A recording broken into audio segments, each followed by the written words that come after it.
రాత్రికి రాత్రే రమాదేవి దాచిపెట్టుకున్న 15,00,00,000 విలువ చేసే నగల్ని రోజా కొట్టేసి సేర్చి దగ్గరికి వెళ్ళి, నేను అర్జెంటుగా షేర్స్ కొనాలనుకుంటున్నాను. కాబట్టి 15,00,00,000 కావాలి. వీటిని తాకట్టు పెట్టుకొని 15,00,00,000 డబ్బులు ఇవ్వు సేట్‌జీ అని రోజా అడుగుతూ ఉంటుంది. అలాగే మేడంజీ, కానీ ఇప్పటికిప్పుడు అంత లిక్విడ్ ఇంట్లో క్యాష్ ఉండదు కదా! రేపు మార్నింగ్ ఇస్తాను. నగలు ఇక్కడే పెట్టి వెళ్ళండి అని సేట్‌జీ చెప్తాడు. అలాగేనని రోజా ఇంటికి వచ్చేస్తుంది. ఇక తెల్లవారగానే రమాదేవి కళ్ళు తెరిచి చూడగా అక్కడ నగలు ఉండకపోవటంతో ప్రేమ్ కోసం చామంతియే కొట్టేసిందని రోజా చామంతిపై నింద వేస్తుంది. అవును, నేను కూడా నమ్ముతున్నాను అని రమాదేవి అంటుంది.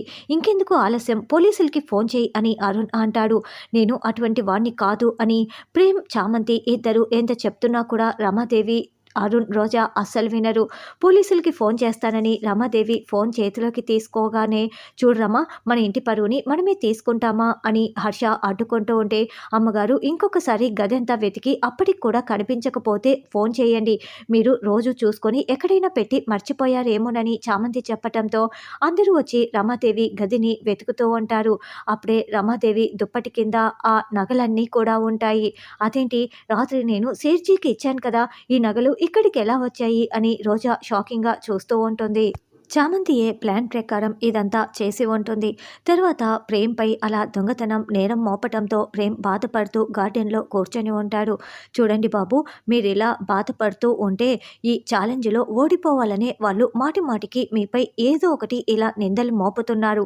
మీరిలా ఊరికే ఉండకూడదు బాబు, మీరు గెలిచి చూపించాలి, మీరేంటో వాళ్ళకి అర్థమవ్వాలి అని చామంతి మంచి మాటలు చెప్తూ ఉండటంతో, అవును చామ్, నేనెందుకు ఇలా కూర్చోవాలి, నాకంటూ ఒక లక్ష్యం ఉంది.